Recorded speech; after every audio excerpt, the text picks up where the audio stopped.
ഇന്ന് ഞാനിവിടെ അറബിക് റൈസാണ് ഉണ്ടാക്കാൻ പോകുന്നത്. അതിന് വേണ്ടിയിട്ട് 1 കിലോ ചിക്കൻ ചെറുതായിട്ട് കട്ട് ചെയ്ത് നല്ലതുപോലെ വാഷ് ചെയ്ത് ഡ്രെയിൻ ചെയ്ത് ഞാനിവിടെ എടുത്തു വെച്ചിട്ടുണ്ട്. പിന്നെ ഇതിലേക്ക് വേണ്ടിയിട്ട് 1 കിലോ അറബിക് റൈസ് എടുത്തിട്ടുണ്ട്. ഇത് കപ്സ റൈസാണ് ഞാനിവിടെ എടുത്തിരിക്കുന്നത്. നമ്മുടെ നാട്ടിൽ സേല റൈസ് എന്ന് പറഞ്ഞിട്ട് വാങ്ങാൻ കിട്ടും. ഈ ഒരു ടൈപ്പിലാണ് ആ റൈസ് ഇരിക്കുന്നത്. ഈ റൈസ് ഒരു ബൗളിലേക്ക് ഇട്ടിട്ട് കുറച്ചധികം വെള്ളം ഒഴിച്ച് അരമണിക്കൂർ കുതിർത്ത് വെക്കും. അരമണിക്കൂർ കഴിഞ്ഞ് ഇത് നന്നായിട്ട് വാഷ് ചെയ്തിട്ട് ഡ്രെയിൻ ചെയ്തെടുക്കുകയാണ് ചെയ്യുന്നത്. പിന്നെ ഇതിലേക്ക് വേണ്ടിയിട്ട് ഒരു ഡ്രൈ ലെമൺ വേണം. ഡ്രൈ ലെമൺ മസ്റ്റാണ്. ഇപ്പം നമ്മുടെ നാട്ടിലും ഇതുപോലെ ഡ്രൈ ലെമൺ വാങ്ങാൻ കിട്ടും. പിന്നെ ഇതിലേക്ക് ഒരു 6-7 ഏലക്ക, 3-4 പട്ടയുടെ പീസ്, 4-5 ബേ ലീഫ്, ഒരു 8-10 ഗ്രാമ്പു, 1/4 ടേബിൾ സ്പൂൺ കുരുമുളക്.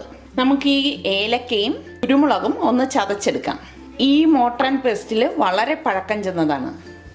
ഇത് ഉപയോഗിക്കുന്ന എൻ്റെ അറിവിൽ 5ാമത്തെ തലമുറക്കാരിയാണ് ഞാൻ. എനിക്കിങ്ങനെ പഴയ സാധനങ്ങൾ ഒത്തിരി ഇഷ്ടമാണ്.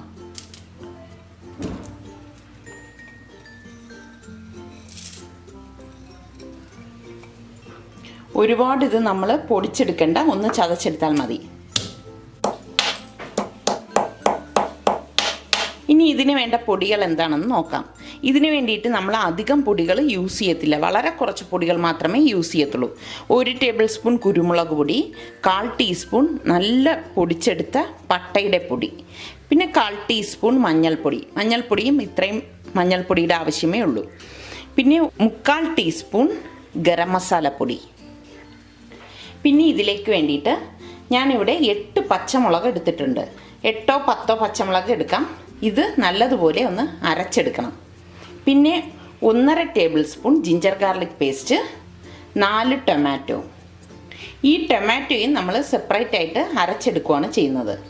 ഒട്ടും വെള്ളം ചേർക്കരുത്. വെള്ളം ചേർക്കാതെ ഇതൊന്ന് ക്രഷ് ചെയ്തെടുക്കും. വലിയൊരു പാൻ അടുപ്പത്ത് വെച്ചിട്ട് അതിലേക്ക് ഞാൻ 4 ടേബിൾ സ്പൂൺ സൺഫ്ലവർ ഓയിലാണ് യൂസ് ചെയ്യുന്നത്.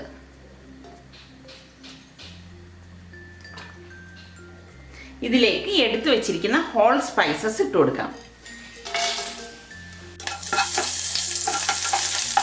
നമ്മൾ ഏലക്കയും കുരുമുളകും ചതച്ചതും കൂടി ഇതിലേക്ക് ഇട്ടിട്ടുണ്ട്.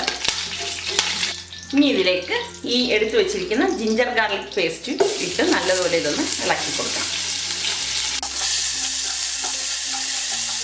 ഇനി ഇതിലേക്ക് കഴുകി ഡ്രെയിൻ ചെയ്ത് വെച്ചിരിക്കുന്ന ചിക്കൻ പീസസ് ഇട്ടിട്ട് ഇളക്കി കൊടുക്കാം.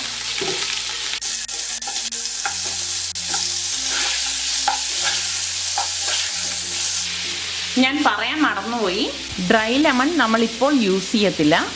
അത് റൈസ് ചേർക്കുന്നതിന് തൊട്ട് മുൻപ് മാത്രമേ നമ്മൾ ഡ്രൈ ലെമൺ യൂസ് ചെയ്യത്തുള്ളൂ. ഇനി ഇതിലേക്ക് പച്ചമുളക് ക്രഷ് ചെയ്തതിട്ട് ഇളക്കി കൊടുക്കാം. പച്ചമുളകിൻ്റെ അളവ് ഓരോരുത്തരുടെ എരിവിനനുസരിച്ച് കൂട്ടുകയും കുറയ്ക്കുകയും ചെയ്യാം.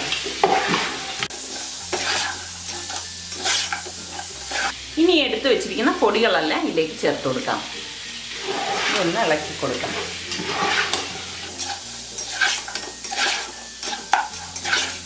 ഇതിലേക്ക് ഇനി ആവശ്യത്തിനുള്ള ഉപ്പിട്ട് കൊടുക്കാം. റൈസിനും കൂടി ചേർത്തുള്ള ഉപ്പാണ് നമ്മൾ ഇതിലേക്ക് ചേർക്കുന്നത്.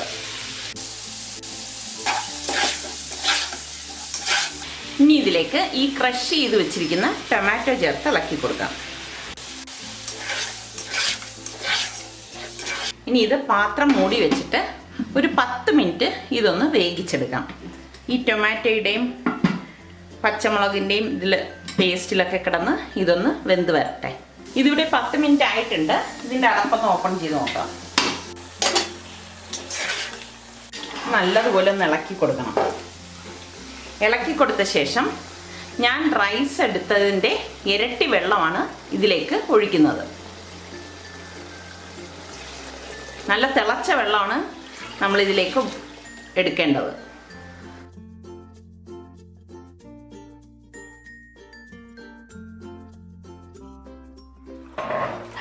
ഇതെല്ലാം കൂടി നല്ലതുപോലെ മിക്സ് ചെയ്ത് യോജിപ്പിക്കണം. ഉപ്പ് നിങ്ങൾ നോക്കണം, ആവശ്യത്തിന് ഇതിലേക്ക് ഉപ്പ് വേണം. വെള്ളം ഒഴിച്ച ശേഷം നമുക്കിതിലേക്ക് ഈ ഡ്രൈ ലെമൺ ആഡ് ചെയ്ത് കൊടുക്കാം. ഇനി ഇത് മൂടി വെച്ചൊരു 10 മിനിറ്റ് കഴിഞ്ഞ ശേഷം നമുക്ക് റൈസ് ആഡ് ചെയ്യാം. ഇതിവിടെ 10 മിനിറ്റ് ആയിട്ടുണ്ട്. ഇനി ഇതിൻ്റെ അടപ്പൊന്ന് മാറ്റിയിട്ട് നല്ലതുപോലെ ഒന്ന് ഇളക്കി കൊടുക്കാം. ഇനി ഇതിലേക്ക് ഈ കഴുകി ഊറ്റി വെച്ചിരിക്കുന്ന റൈസ് ഇട്ടിട്ട് നല്ലതുപോലെ ഇളക്കി പാത്രം മൂടി വെച്ച് ഇത് വേവിച്ചെടുക്കാം.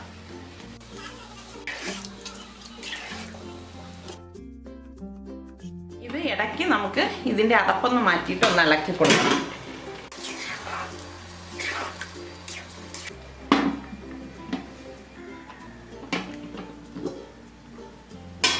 ഇടയ്ക്കിടയ്ക്ക് ഇതിൻ്റെ അടപ്പൊന്ന് മാറ്റിയിട്ട് ഒന്ന് ഇളക്കി കൊടുക്കേണ്ടി വരും.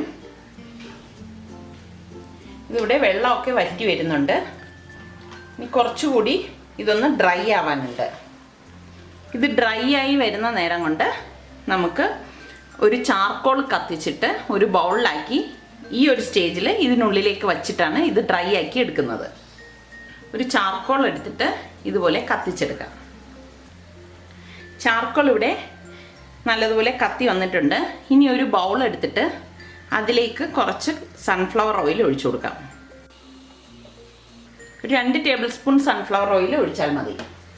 ഇനി ഇതിലേക്ക് ഈ കത്തിയ ചാർക്കോൾ വെച്ച് കൊടുക്കാം. ഇതിൻ്റെ അടപ്പ് മാറ്റിയിട്ട് ചാർക്കോൾ വെച്ച ബൗള് ഇതിൻ്റെ സെൻറ്ററിലേക്ക് വെച്ച് കൊടുത്തിട്ട് പെട്ടെന്ന് തന്നെ ഇത് അടച്ചു വെച്ചിട്ട് ഇത് നല്ലതുപോലെ ഡ്രൈ ആക്കി എടുക്കണം. ഇതിൻ്റെ സ്മോക്കി സ്മെല്ല് വരാൻ വേണ്ടിയിട്ടാണ് നമ്മൾ അങ്ങനെ ചെയ്യുന്നത്. ഇതിൻ്റെ അടപ്പ് നല്ലതുപോലെ ടൈറ്റ് ചെയ്ത് അടയ്ക്കണം. ഇതിൻ്റെ ആവി ഒട്ടും പുറത്തേക്ക് പോകരുത്. അതുപോലെ ഇതൊന്ന് അടച്ചു വെക്കണം. ലോ ഫ്ലെയിമിൽ ഇട്ടിട്ട് വേണം നമ്മൾ ഇനി ഇത് ഡ്രൈ ആക്കി എടുക്കേണ്ടത്. ഇനി നമുക്കിതിൻ്റെ അടപ്പൊന്ന് മാറ്റി നോക്കാം. നല്ലൊരു മണമാണ്. അറബിക് റൈസിൻ്റെ നല്ല സ്മെല്ലാണ് വന്നിരിക്കുന്നത്. ഇനി ഇതിൻ്റെ ഈ ബൗളൊന്ന് മാറ്റിയിട്ട് എല്ലാം നല്ല ഡ്രൈ ആയിട്ട് വന്നിട്ടുണ്ട്. നമുക്കിനി ഇതൊരു സെർവിങ് ബൗളിലേക്ക് മാറ്റാം.